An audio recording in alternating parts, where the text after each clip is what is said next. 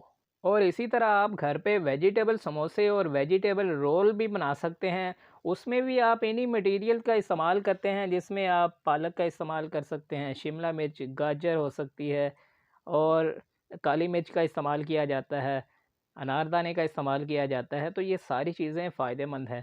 اور اس کو بھی آپ اگر رول کھانا چاہیں، سموسہ رول، تو آپ 2 سے زیادہ نہ کھائیں، اور کیچپ کی بجائے آپ رائتے کے ساتھ کھائیں تو زیادہ بہتر ہے۔